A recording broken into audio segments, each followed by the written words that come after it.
Snowflakes drifted gently under the amber glow of the lanterns lining the narrow street. The bride stood alone in her white dress, its hem soaked and dirted by the icy slush beneath her feet. Her veil clung to her cheeks as the wind whispered a low, sorrowful song. She clutched her rounded belly with one hand, and in the other, a faded notebook trembled. Her lips parted, and she whispered, barely audible, as if only the night should hear it. "No one wants my baby." Across the street, a man paused mid-step. His coat was worn, boots soaked, violin case slung across his back. His name was Elijah. A single father. His son, Nate, just 6 years old, waited for him a block away, inside the bakery where the warmth smelled like cinnamon and sweetbread. But something about the woman in white stopped Elijah cold. She wasn't supposed to be there. No one stood alone like that on this street. Not tonight. Not in this storm. He approached slowly, unsure. She didn't look up. She didn't move. She only gripped her belly harder and turned the notebook to her chest like a shield. Elijah stopped just a few feet away. The snow between them blurred everything except her eyes when she finally looked at him, wide, broken, defiant. "Miss. Are you all right?" he asked, voice barely louder than her whisper. She didn't answer right away. Instead, she let the notebook fall open. A name was scrawled on the inside cover in childlike print, Hope. He didn't understand. Not yet. But something inside him shifted. He reached into his pocket and handed her his scarf. She stared. Her hand hovered, then finally took it, fingers brushing his. It was in that moment Elijah felt it. Like the silence before a storm. Like an echo of something he hadn't yet remembered. A door creaked behind them. A man in a black coat stepped from a nearby building. He was tall, rigid, and watching them both with a blank expression. The bride shivered harder now. Her hand gripped Elijah's scarf tighter, but her voice didn't tremble. "He was supposed to marry me today," she said, eyes never leaving the stranger. Elijah followed her gaze. The man didn't blink. "And he left?" She nodded. "Not just me. Our child." He said, "No one would want her." Elijah took a breath, snow melting on his face. Behind him, he thought of Nate waiting with a pastry, warm hands, and a question he always asked, "Did you meet anyone kind today, Dad?" He looked at the bride, then at the child inside her. He was wrong, Elijah said quietly. "She's already wanted." The bride looked up at him, shocked. Like she had forgotten how to hear something good. The man across the street turned and walked away. His silence was louder than anything. But Elijah didn't watch him go. He extended a hand to the woman instead. She stared at it. "Why would you help me?" she asked. He didn't know. Or maybe he did. Maybe it was because her eyes looked like the sea before a storm. Maybe it was because she stood in the same place his late wife had stood years ago when the hospital called too late. Maybe it was because he was tired of losing people just before they became family. Because you shouldn't have to face this alone. She took his hand. A violin sang somewhere in the background. It was Nate, impatient, starting the song they always played when Elijah was late. Elijah smiled faintly. "Come on," he whispered. "Let me introduce you to someone." They walked slowly through the snow, two silhouettes under a single falling sky, a stranger and a bride with no wedding, a man who lost too much, and a child yet to be born. And as they disappeared into the light of the bakery, a question burned quietly inside Elijah's heart. Who was she really? And why did her eyes look like someone he used to know? 6 years ago, everything changed. But he hadn't realized how much of it was still unfinished until now. Now, he would remember. And the truth was far from what he imagined. 6 years earlier, the city looked different, warmer somehow, though the winter still bit into the bones of those who walked its crowded sidewalks. The lights of Maple Hollow blinked steadily that night, casting a soft glow on the worn bricks of the Lancaster Cafe, a small corner shop barely holding on to its charm. It was here that Ethan first noticed her, not with the dramatic thunder of fate, but with a quiet, almost invisible tug at his chest. He wasn't a man who believed in signs. Ethan Lancaster, CEO of Lancaster Corp., had built his empire on discipline, numbers, and ruthless pragmatism. But that evening, as he stepped out of his car for a quick break before a board meeting, he spotted her through the cafe window. A girl behind the counter, fumbling with a cake box, her hands trembling slightly. She wore a pale pink apron, and her hair was tucked into a messy bun that made her look younger than she probably was. She dropped a tray. Not loudly, but just enough for a handful of heads to turn. She froze, embarrassed, then quickly crouched to pick it up. Her hand brushed against another's, a customer's, but that hand didn't linger. It was Ethan's. He had walked in without really meaning to. And when her wide eyes met his, something shifted. Just for a moment. "Sorry," she whispered. He only nodded. He didn't stay. He didn't even order coffee. But the image of her stayed lodged in his mind like a pebble in a shoe, small, but impossible to ignore. Her name was Lila. Back then, Lila worked 2 jobs. The cafe in the mornings, the flower shop in the evenings. Her mother had recently passed, and her father had disappeared long before she ever learned how to say the word abandonment. She lived in a shared flat with peeling wallpaper, a window that creaked when the wind hit it wrong, and a drawer that she kept locked, not out of secrecy, but protection. Inside it was a notebook. Brown leather cover. Worn edges. She called it, "The Last Gift," her mother's journal. Lila wrote in it every night. She didn't believe in fairy tales. But she believed in memories. 1 week after the tray incident, Ethan returned. He told himself it was coincidence. Business brought him to that side of town again. But he parked outside the cafe for 10 minutes before going in, staring at the entrance like it might change form and reveal its purpose. She wasn't there. Instead, he saw the woman who ran the flower shop next door. He remembered her, barely, from when he bought white orchids for a gala event. She was wiping down a display case, her back turned. He walked in, brows furrowed, eyes scanning.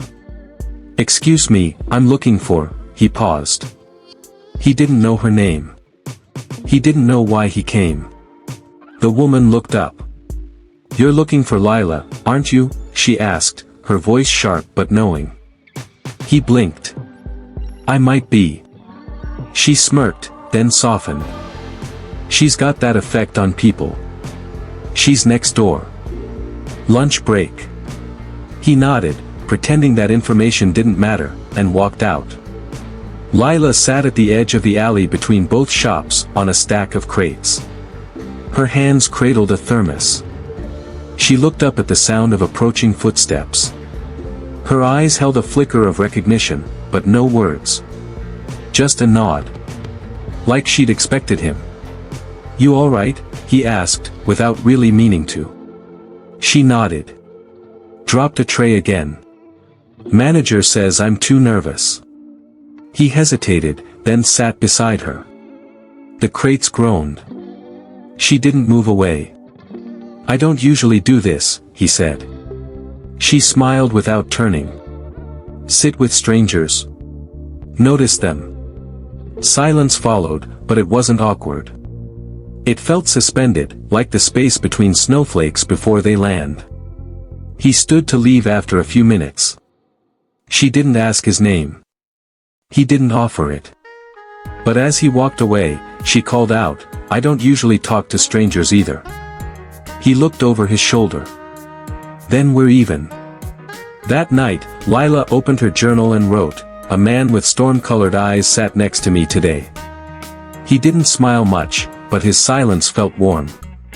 Over the next month, their paths crossed in small ways. He'd stop by the cafe more frequently. Sometimes just for coffee, other times just to glance in. She began to expect him, though she never admitted it. He bought flowers he didn't need. She smiled when she wrapped them. One Friday, as rain pelted the pavement, he found her waiting outside with no umbrella. He offered his. She hesitated. "You'll get soaked," she said. "I'm used to it," he replied. "But you shouldn't be." They stood under the awning for a while. He didn't leave until someone from his office called. The next morning, Lila found a small package outside her door, wrapped in brown paper. No note. Just a new umbrella. And a business card. Lancaster Corp. She stared at it for a long time. When she finally called the number on the card, she only meant to say thank you. But the voice on the other end didn't let her finish. "Come to dinner. Just once. If you hate it, I'll never bother you again." She laughed. "Bold of you to assume I'd say yes. You wouldn't have called if you wanted to say no." She didn't say yes. But she showed up. They sat on a rooftop, overlooking a part of the city neither of them liked but both understood. He told her about his sister. She told him about the time she got lost in a library for 3 hours and didn't panic because she had a book. He said, "You're not like anyone I've ever met." She replied, "You sound surprised." He answered honestly, "I am."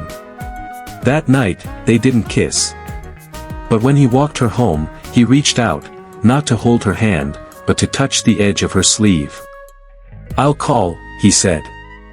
"You'd better," she replied. And when she watched him disappear into the shadows, her heart didn't race. It ached, softly. Like the beginning of something too fragile to name.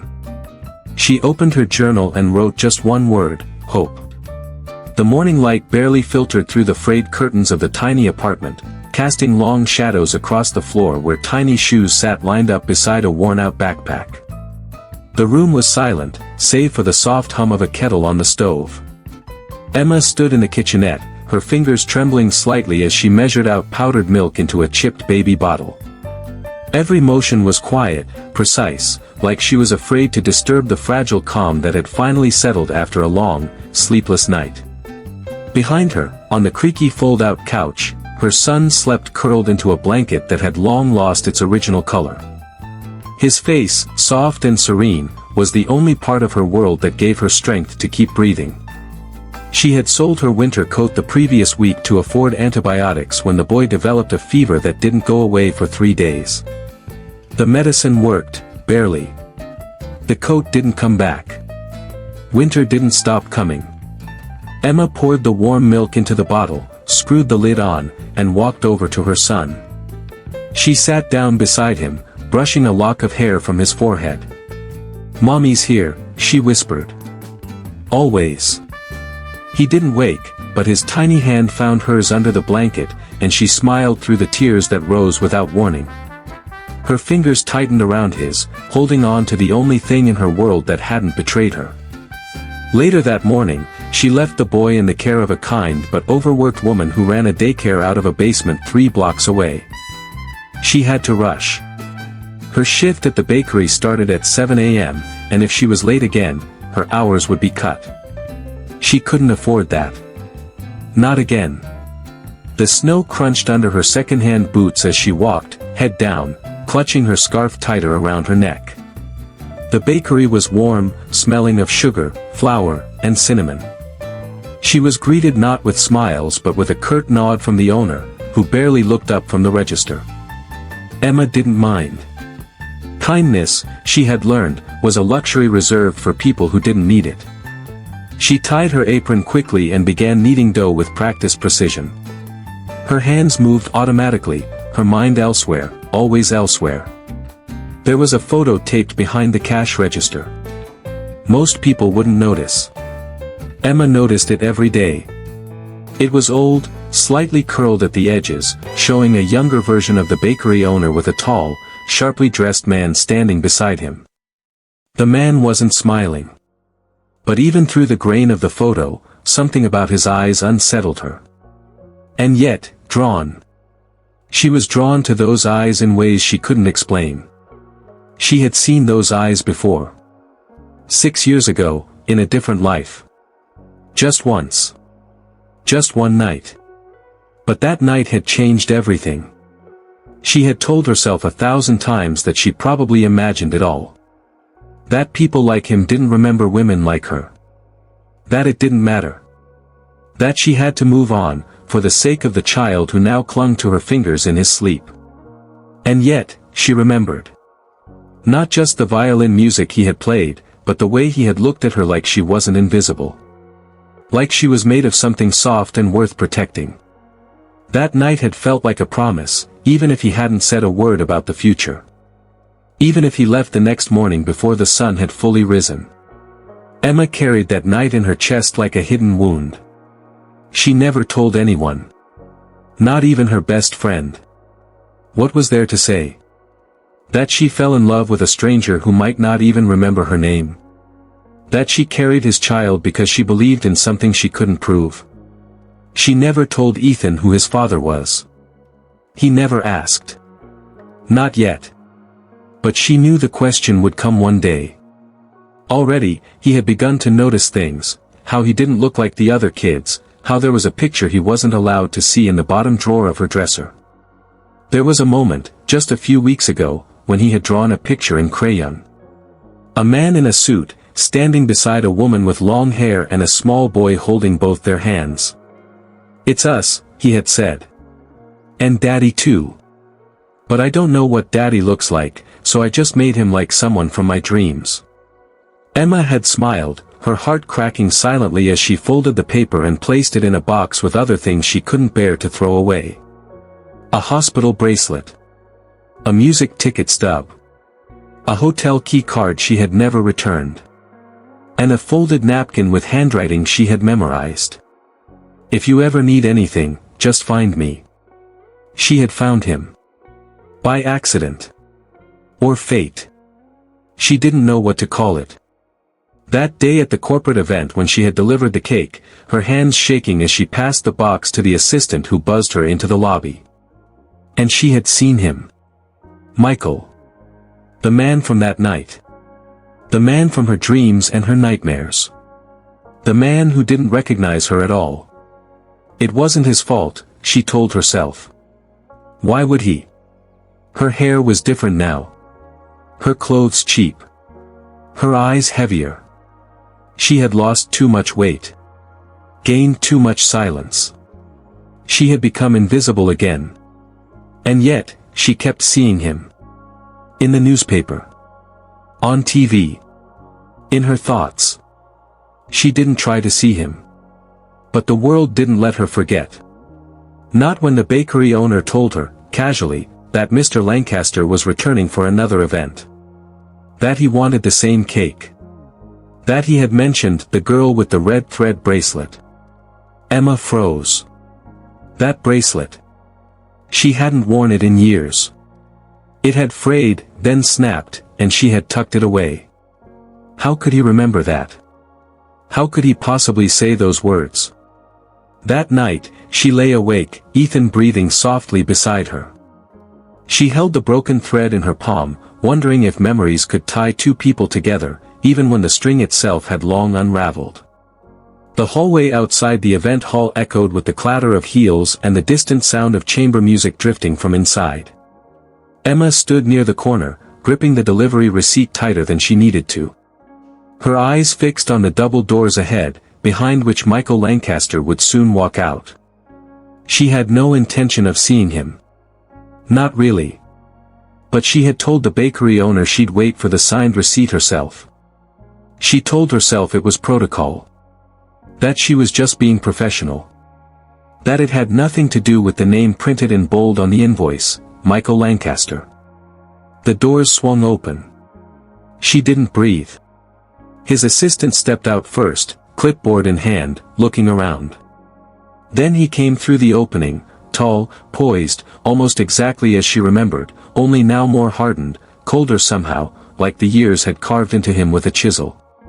He walked straight past her without noticing. She looked down quickly, heart hammering. For a moment, she considered walking away. But then the assistant turned back and called out, "Miss? You forgot your signature." She stepped forward, head down, passing the pen and clipboard. She didn't dare look up, not until she felt it, a flicker of something. A pause. Michael had stopped mid-conversation with the man beside him. His gaze turned toward her, just for a second.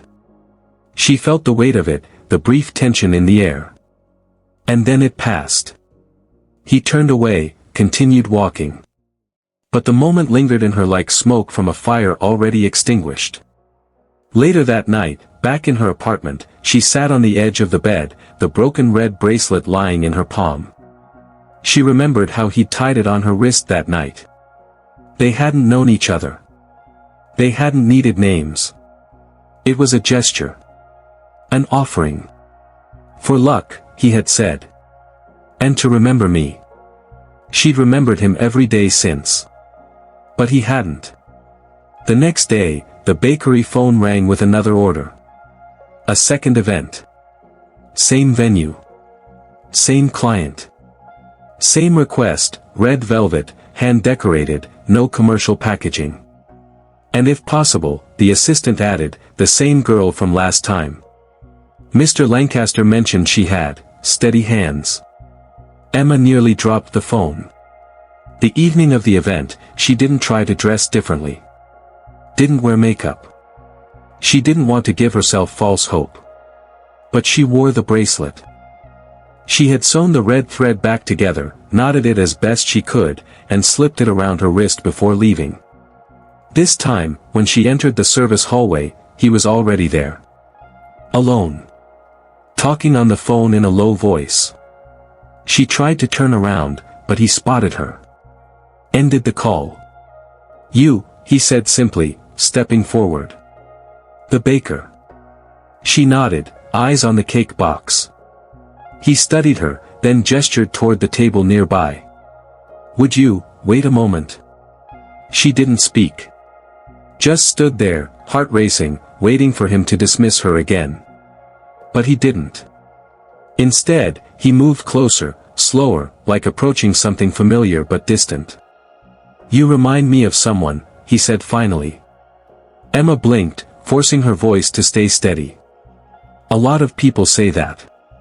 "No," he said, eyes narrowing. "Not like that. It's strange. You wore something last time." "A thread?" Her heart skipped. "Yes," she answered quietly. "It broke." He nodded slowly, as if weighing something in his mind, then shook his head.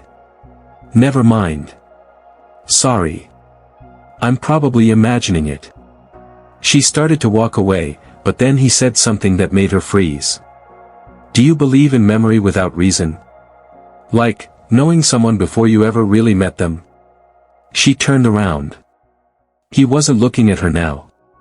His gaze was unfocused, as if the words had come from some distant, buried place. She didn't answer. She couldn't. That night, she found herself digging through the shoebox of memories again. The hospital bracelet. The photo of Ethan's first step. A folded napkin with a scribbled note, "If you ever need anything, just find me." No name. No number. Just those words. She had kept it, even when she told herself he didn't mean them. A week later, she was asked to deliver cupcakes to a private board meeting on the top floor of the Lancaster building. She had never been inside that high. The elevator ride felt like rising through a memory she hadn't asked to revisit. When the doors opened, she stepped into a quiet hallway of glass and silver.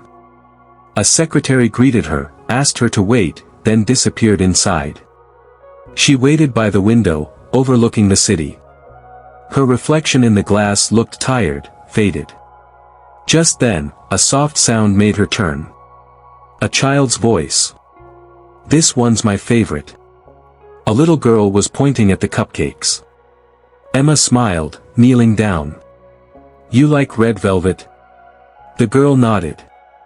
"Mommy says they taste like hugs." Emma laughed softly, then caught movement from the side. Michael had stepped out. He saw them, his daughter speaking to Emma, and something flickered behind his eyes again. He approached, nodded to his assistant, then crouched beside the little girl. "Why don't you go find Uncle Nate?" he said gently. The girl ran off. He looked at Emma, more directly now. "You're here a lot." She nodded. "Your company orders a lot." He hesitated, then asked, "What's your name?" She paused, then answered, "Emma." There it was. The blink. The shift. Like something pulling loose in the back of his mind. But he didn't say anything more. That night, she walked home in the snow, the sound of the little girl's voice echoing in her ears.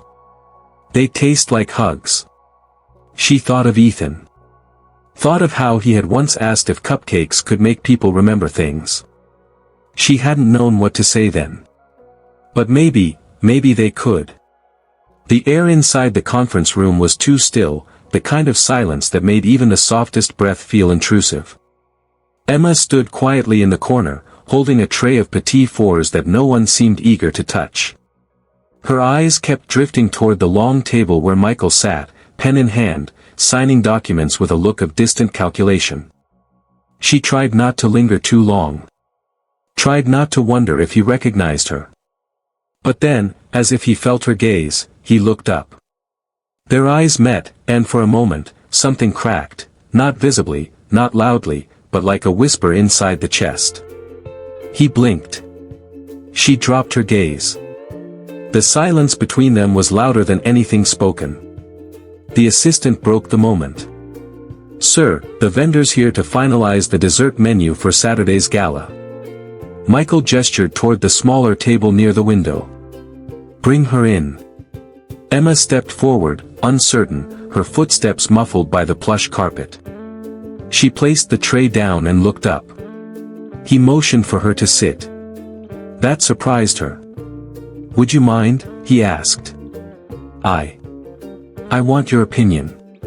Her throat tightened. "About the desserts?" He smiled faintly. "About everything." She hesitated, then slowly took the seat across from him. It felt surreal. This room. This table. This man who once tied a bracelet around her wrist under the pouring rain like it meant something. Now sitting across from her like nothing ever happened. Except something had. And maybe, just maybe, he was beginning to remember. "I don't usually do this," he said, looking directly at her now. "Invite people in. Especially not vendors." She gave a soft nod. "I understand. But something about you feels familiar." She didn't answer. Couldn't. Her hands were curled tightly in her lap beneath the table. Michael leaned back, studying her face. "I keep thinking about this dream I had years ago. It was raining. I was lost. And there was someone there, someone who looked a lot like you." She flinched, just slightly, but he noticed. He leaned forward, voice lower now. "Do you believe some moments stay with us even when we forget the details?" "Yes," she said quietly. "I do." He looked at her wrist then. The red bracelet peeked out beneath her sleeve. His eyes locked on it. "I had a bracelet like that made once," he said slowly. "Gave it to someone. A long time ago." Her voice was barely above a whisper. "Did she remember you?" He stared at her. The question wasn't innocent. It hung in the air, trembling. I don't know," he said. "I never saw her again." Emma stood suddenly. "I should go." Michael didn't stop her. But as she reached the door, he said, "Emma." She turned. "I meant what I said. About wanting your opinion. About everything." She nodded, then left. 2 days later, the gala unfolded in glittering lights and clinking glasses. Emma was there again, managing desserts, her apron freshly pressed. She tried to stay out of view. But fate, as always, didn't ask permission. She was adjusting the tiers on the cake display when she heard footsteps behind her. And then, his voice. "You remember the first time we met, don't you?" She froze. "Not here," he continued. "I mean, before. Years ago. I think I remember now." She turned, slowly. "What do you remember?" "It was raining. You were crying. I gave you shelter. And then you disappeared." She nodded once, eyes glassy. "You never came back." "I tried," he said. "I really did. But I lost the paper you gave me. The name of the hospital. Everything. I didn't even know if you were real or—" "I was real," she whispered. "And so was the night." Michael stepped closer. "Why didn't you tell me?" She looked down. "Because by the time I saw you again, you weren't the man I met that night." His voice cracked. "Maybe I wasn't. But I want to be again." Silence. Then, from somewhere in the crowd, a child's laughter rang out. Light, melodic, familiar. Emma turned. Ethan stood near the chocolate fountain, giggling at his reflection in the glass. Michael followed her gaze. "Is that?" "Yes," she said. "That's Ethan." Michael's hands shook. "Is he?" She didn't need to answer. He walked toward the boy, slowly, like stepping onto sacred ground. Ethan looked up, curious. "You look like me when I was little," Michael said gently. Ethan smiled. "Are you my uncle?" Michael choked on a breath. "No. I think I'm your dad." The boy tilted his head. "You're the man from Mommy's drawing." Michael turned to Emma.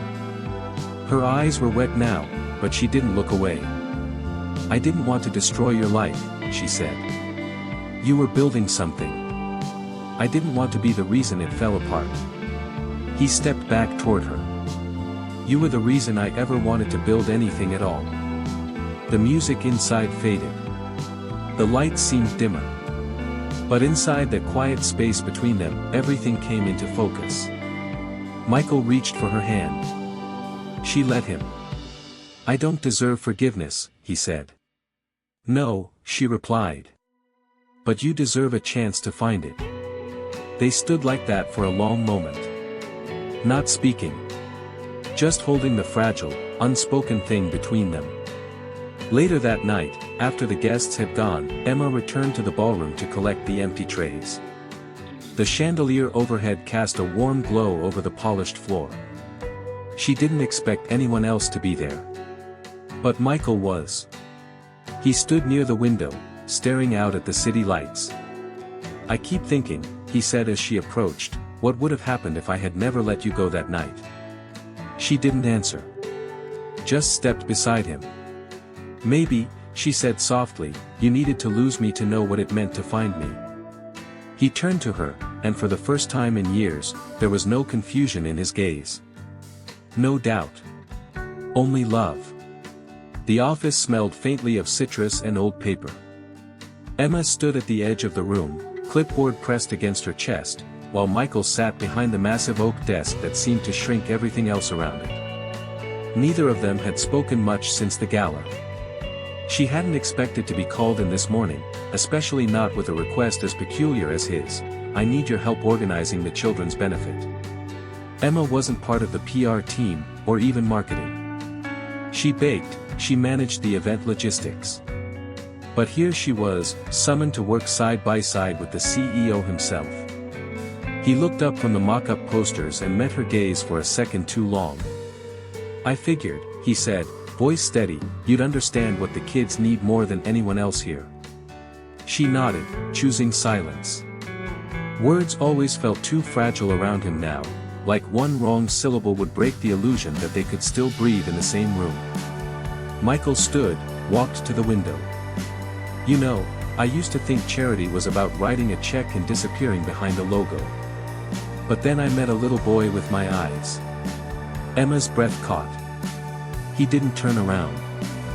He smiled like I used to. Except his smile wasn't guarded. It was real. Honest. That smile told me more about who I was than any mirror ever could. She finally spoke. "You're changing." He let out a soft laugh. "Too late." She hesitated. "Too slow." He nodded, still facing away. "Fair." They worked in silence after that.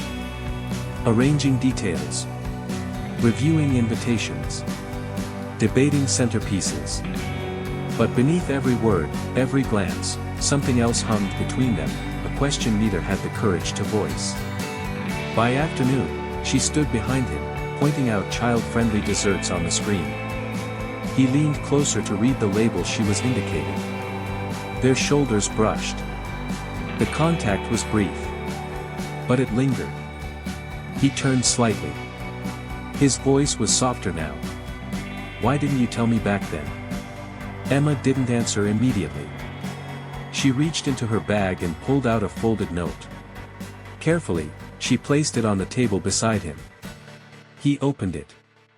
Inside, scribbled in faint blue ink, was the drawing Ethan had made months ago, of 3 people holding hands.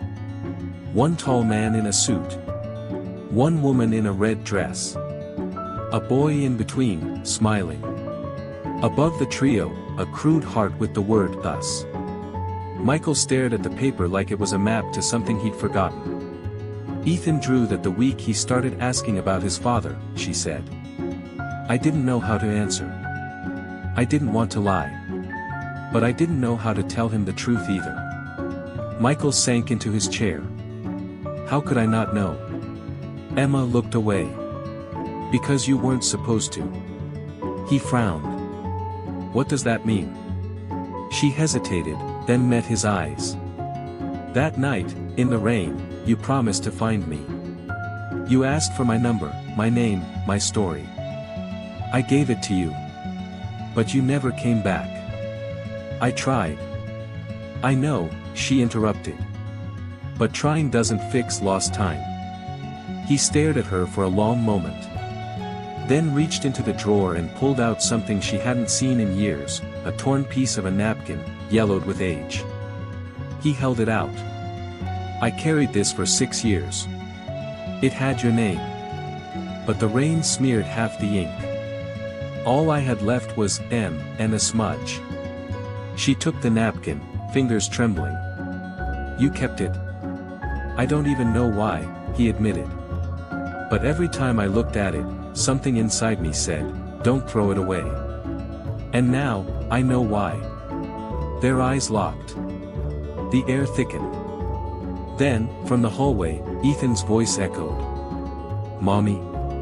Emma turned sharply. Michael stood, startled. "He's here." She nodded. "He likes to come to the city with me. Today was a teacher workday." Ethan ran into the room, holding a toy car, stopping short when he saw Michael. The two stared at each other again, man and boy, like the first meeting hadn't been enough.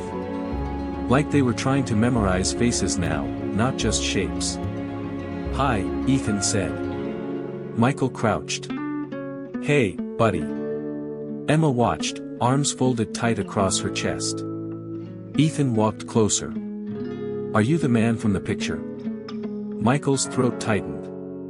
"What picture?" Ethan pointed to the folded drawing on the table. "That one." Michael picked it up again. Showed it to the boy. "You drew this?" Ethan nodded proudly. "That's me, and Mommy, and you." Michael swallowed hard. "How did you know what I looked like?" Ethan blinked. "Mommy had a photo in her box. I saw it once. But I didn't tell her." Emma's face flushed. Michael looked up at her, something shifting behind his eyes. "Why did you keep my picture?" he asked. She exhaled. "Because I didn't know how to throw away the last part of something that almost mattered." Ethan piped up again. "You smell like coffee." Michael laughed.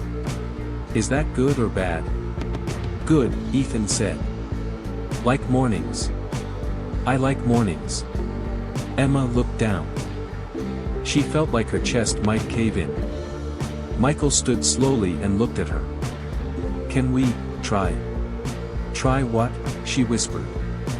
He glanced at Ethan, then back to her. Whatever this is. I don't want to waste another 6 years wondering what could have been. Emma's eyes shimmered, but she didn't speak. Instead, she reached for Ethan's hand and gave it a gentle squeeze. Then she looked at Michael. We'll see. And just like that, hope stepped in again. Quiet, tentative, but very real. The night was colder than expected. Michael stood on the balcony of his penthouse, a glass of untouched whiskey in his hand, staring out at the glimmering city that suddenly felt far too quiet. He had replayed every word Emma said in his head since they parted that afternoon. Her voice, calm but loaded. Her eyes, soft but wary. The way Ethan had looked at him, like he already knew. Like the boy had been waiting for this moment longer than either of them. He stepped back inside, setting the glass down beside a faded envelope on the table. He'd found it tucked between the pages of his old journal, the one he hadn't opened in years. The one that had survived his move, his promotions, and all the walls he built after losing her. On the front of the envelope, in handwriting that trembled ever so slightly, was one word, Ethan. He didn't remember seeing it before. But the writing was familiar. It was hers. He opened it with shaking fingers. Inside was a drawing. Not Ethan's, this one was older. Simpler. A doodle of 2 stick figures beneath a heart. One had a bow in her hair. The other held a violin. Beneath the drawing, Mommy and the man who made her smile. Michael's legs gave out beneath him. He sank into the armchair like the weight of every year since that night was finally catching up. He hadn't made the connection before. The girl in the rain.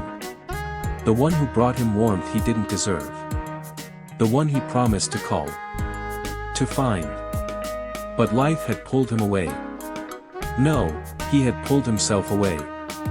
Too busy chasing ambition, silencing anything that reminded him he still had a heart.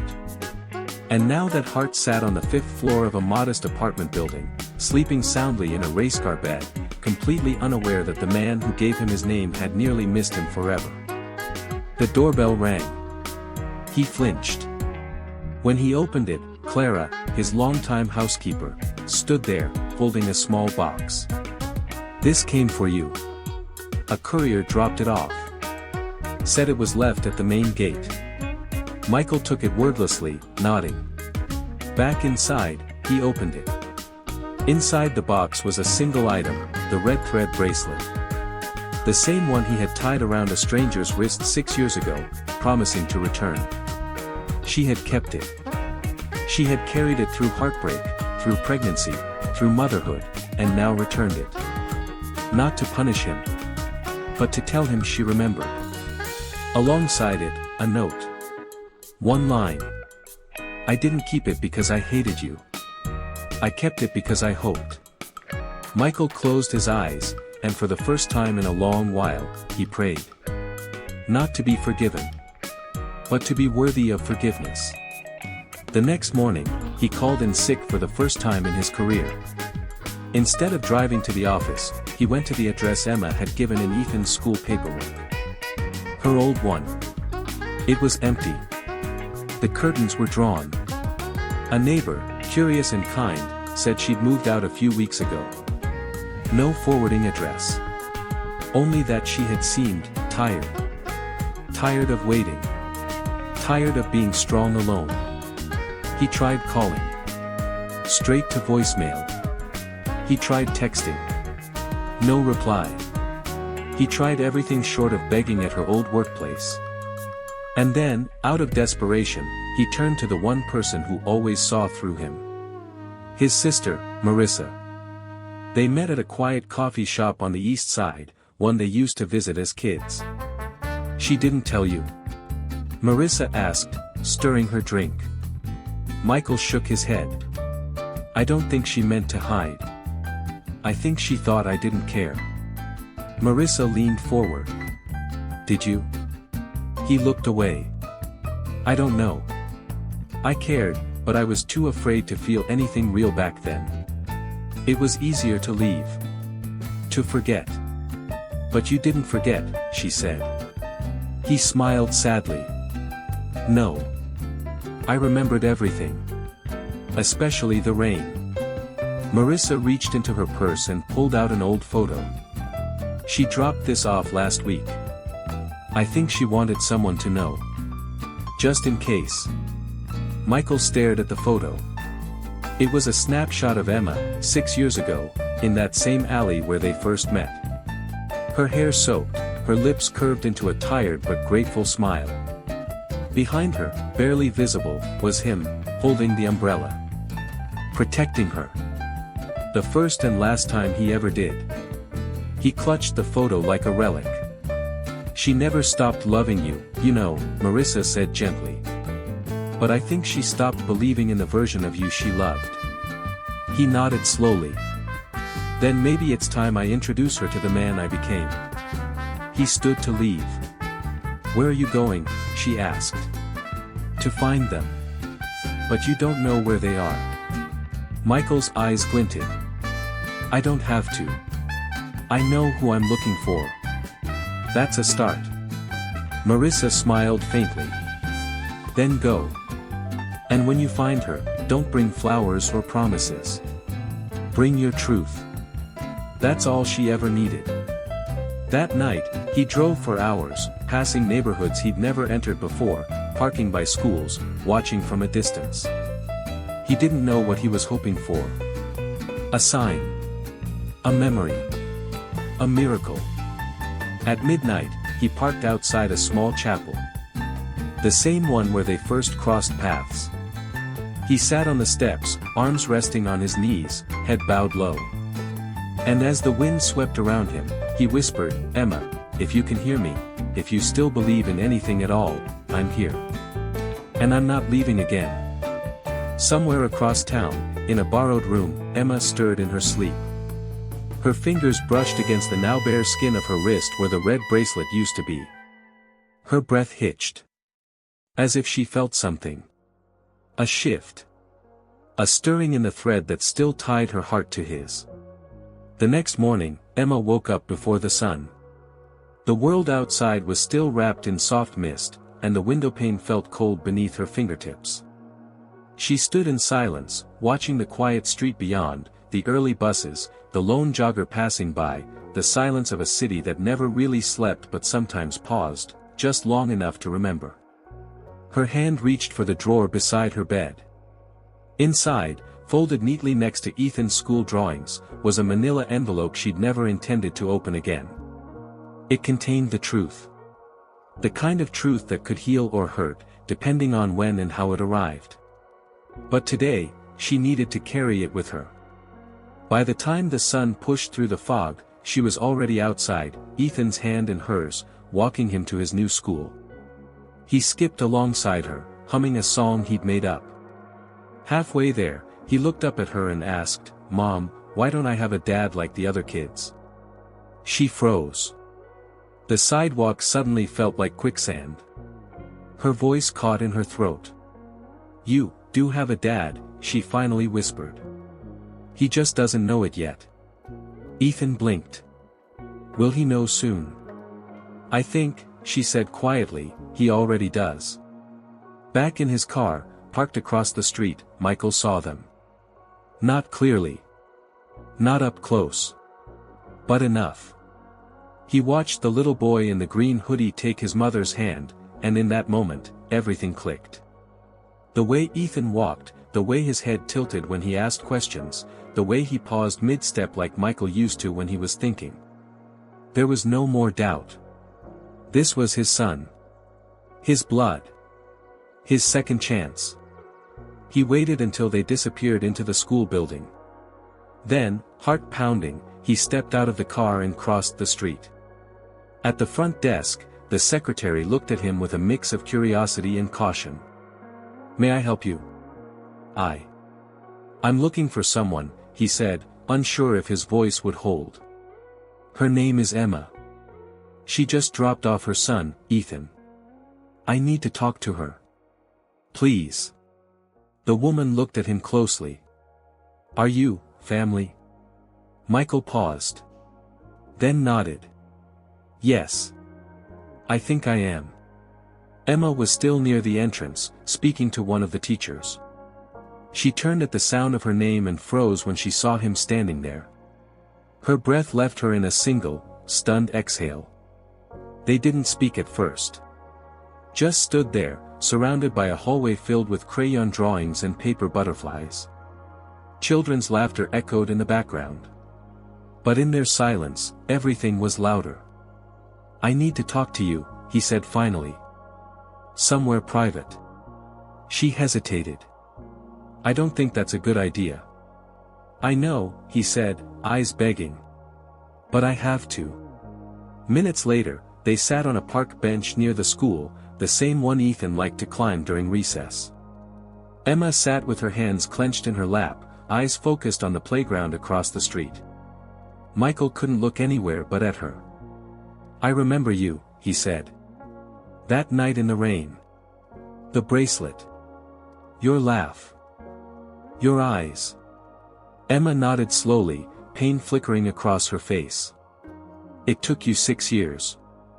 I didn't know, he said. I didn't let myself remember. I told myself it was just a moment. Something beautiful I didn't deserve. And now, she asked, voice barely above a whisper. Now I know it was everything. She took a deep breath and reached into her bag. I didn't come here to make you feel guilty, Michael. I came to give Ethan the quiet life he deserves. Not cameras. Not headlines. Not questions. I'm not here to drag him into my world, he said. I want to earn the right to be part of his. Emma looked down, then slowly handed him the envelope. I was going to send this. But I think, you should see it now. He opened it with hands that trembled more than he wanted to admit. Inside was the DNA test. Ethan's birth certificate. A photo of him at 3 months old, wearing the same knitted beanie Michael's mother had made years ago. Tears welled in his eyes before he could stop them. He looks like me. He laughs like you too, she said, smiling weakly. He tells stories. Dreams big. He's kind. He deserves more than I could ever give.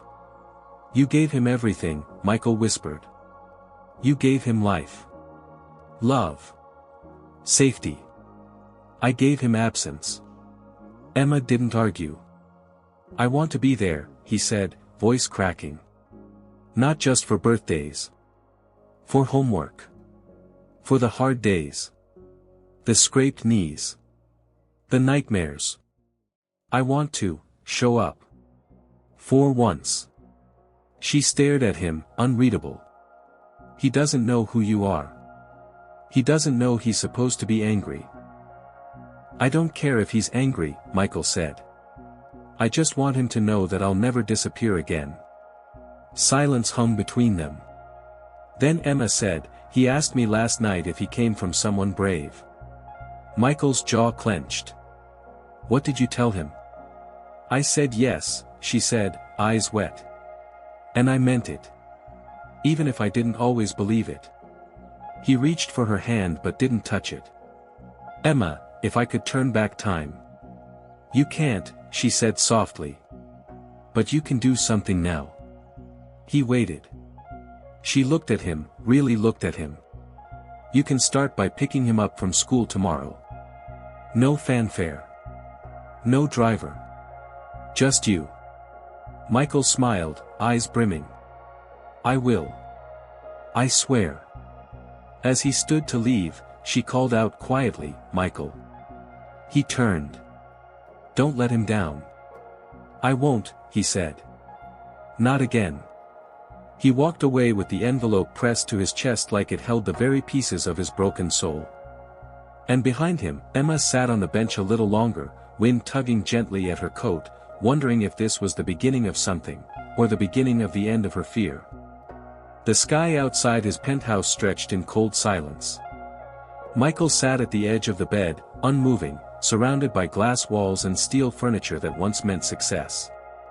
Now, they just echoed. The air was too still, and the lights too sterile. In his hand was a small crayon drawing, Ethan's. The boy had given it to him yesterday without understanding why it made a grown man crumble. The drawing was simple, a man with a briefcase and a boy holding his hand, smiling beneath a tree with blue apples. But what shattered Michael wasn't the image. It was the words Ethan had scribbled at the bottom, "Maybe this is my dad." Michael's breath caught every time he read it. He hadn't slept. He hadn't eaten. He'd cancelled every meeting. There were emails piling up, executives waiting, deals in limbo. But none of it mattered. He had built a tower of legacy with his name on every floor, yet in the quiet corners of his soul, he had no idea who he truly was anymore. His assistant had tried knocking earlier. He didn't respond. He was somewhere else, lost in memory. A street lamp on a rainy night. A trembling hand reaching for his. A girl with storm-soaked hair who whispered, "Don't forget me." And he did. He forgot. And now, he lived inside that forgetting. He got up slowly and walked to the window. From here, the whole city looked small. His empire. Every inch of it had been built on discipline, timing, precision. But life wasn't a boardroom. It was messy. Human. And he'd failed the test that mattered most, showing up for someone who had no one else. The door behind him creaked. He didn't turn. "I'm not taking any visitors." "I know," said a voice. It was Margaret, the one person who had watched him rise and fall and rebuild 1,000 times over. She stood there with an envelope in hand, lips pressed into a line of worry. "You should see this. I already have what I need." "No," she said gently, "you don't." She handed it to him anyway and stepped back. He opened it slowly, expecting more legal papers. But instead, he found a letter, handwritten, with uneven pressure and crossed-out words. "Dear Michael. You don't have to come. I know you're busy. And I know you probably hate me for not telling you sooner. But tomorrow is Ethan's class performance. He wrote a poem. It's about stars. He wants you to come. He doesn't know who you are yet. He just thinks you're the man who helped him find his soccer ball at school. But he says you have kind eyes. If you can make it, we'll be in row 2. If not, it's okay. I'll tell him you're working on building something important. Love. Emma." His knees buckled slightly as he read the final line. He sat down hard, letter clenched in his fist. "Row 2, he whispered. Jesus. The next day came like a storm wrapped in sunlight. At 9 a.m., Michael stood outside the community center where the performance was held. No suit. No chauffeur. Just a father with his heart in pieces. Inside, children danced and tripped over lines and laughed with full lungs. And when it was Ethan's turn, the room fell into a hush. He stepped up to the mic in a wrinkled blue shirt and said, "My poem is called My Sky. It's about someone I haven't met yet. But I think he's real. He helps people. He works a lot. But I think he remembers me, even if he doesn't know it yet. He's in my sky. And when I miss him, I talk to the stars." Michael couldn't breathe. Emma sat beside Ethan's teacher, eyes locked on her son, tears waiting behind her lashes. She didn't look toward the crowd. She didn't dare to hope. But after the applause, when Ethan returned to his seat, he turned to the row behind him, where Michael had sat quietly since the lights dimmed. And for the first time, he noticed.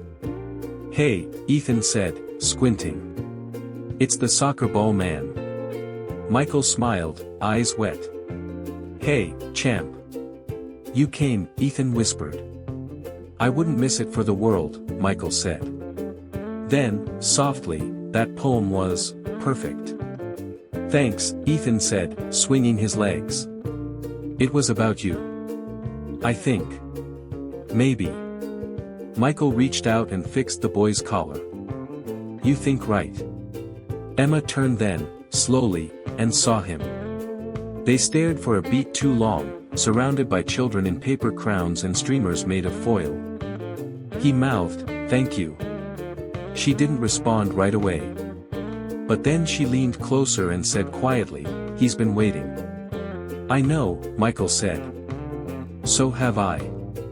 Outside, the wind picked up slightly, scattering gold confetti through the air as parents gathered their children and laughed about spilled juice and forgotten lines. But Michael stayed still, holding Ethan's backpack in one hand, his son's tiny fingers curled around the other. Emma walked beside them, quiet, but not distant. Not anymore. They didn't speak about the years lost, the mistakes made, or the storm that had passed. They just walked. Together. And for the first time in a very long time, Michael felt like a man who had arrived, not at a boardroom, not at a title, but home. The late afternoon sun painted long shadows across the narrow park trail, where the trees whispered softly in the breeze. Michael sat on a worn wooden bench, a tattered sketchbook on his lap, watching as leaves spun down like golden secrets. It had been weeks since Ethan's performance. Weeks since he walked beside Emma and her son without knowing what to say, only knowing he had to keep walking. He hadn't tried to force anything. He didn't make grand speeches. He just showed up. Every morning, he brought coffee to the little cafe where Emma now worked again, quietly leaving it at the counter with no note. Every Friday, he mailed Ethan a handwritten letter, silly riddles, short poems, questions about the stars. And every Sunday, he sat here, in the park, sketchbook in hand, hoping to see them again, even if just from afar. But today was different. Today, he wasn't hoping. He was waiting. A soft patter of footsteps crunched over the gravel behind him. He didn't turn. He didn't dare. He kept his gaze on the drawing in front of him, a pencil sketch of a little boy holding two hands, one on each side, beneath a sky filled with tiny dots labeled with names like courage, forgiveness, and home. "Is that me?" a small voice asked, peering over his shoulder. Michael turned slowly. Ethan stood there, cheeks flushed, a paper airplane in hand. Emma was a few steps behind, wearing the same red scarf she'd worn the night they first met in the rain, 6 years ago. Her expression was unreadable. Michael crouched down. "Only if you want it to be." Ethan grinned. "I do." Then, without a word, the boy wrapped his arms around Michael's neck. Tight. With no questions. With no hesitation. Michael's eyes shut. He hadn't cried in days. But now, he let go. Not from pain. But from the quiet healing of being seen. And being forgiven. Emma stepped closer. Her hands fidgeted with the ends of her scarf. She looked down at them, father and son, and exhaled slowly. "You left the sketchbook again," she said. "I couldn't finish the drawing," Michael admitted, standing. "Not without knowing if I was still part of the picture." She studied his face for a moment, older, softer, stripped of all pretense. "You are." Just 2 words. That's all it took. And then she pulled out something from her coat pocket, a tiny bracelet made of red string, frayed and faded. "I kept it," she said. Michael took it gently, the way one might hold a piece of moonlight. "I thought I lost everything that night." Emma smiled, eyes glistening. "Sometimes you have to lose everything, to know what you truly want." He looked at her. "Do you still dream about the stars?" She nodded. "Every time Ethan asks if they remember him." "And what do you say?" "I tell him, they do. Because someone finally did." The air around them fell into a hush. Ethan chased a squirrel nearby, laughing. The sun began its slow descent, casting the world in amber. Michael reached out, palm open. Would you walk with me? No promises. Just one step at a time. Emma didn't answer with words. She simply placed her hand in his. Warm. Certain. Forgiving. They walked in silence for a while, past the pond where swans drifted in lazy arcs, past the playground where laughter clattered like wind chimes, until they reached the little bridge near the hilltop. There, Ethan waved at them from the other side, shouting, "Come see my fort." Emma laughed. Michael whispered, "He's got your fire." "He's got your eyes," she replied, softly. They crossed the bridge together. And in that moment, nothing else mattered. Not the years lost. Not the regrets. Not the what-ifs. Only now. Only this. Only them.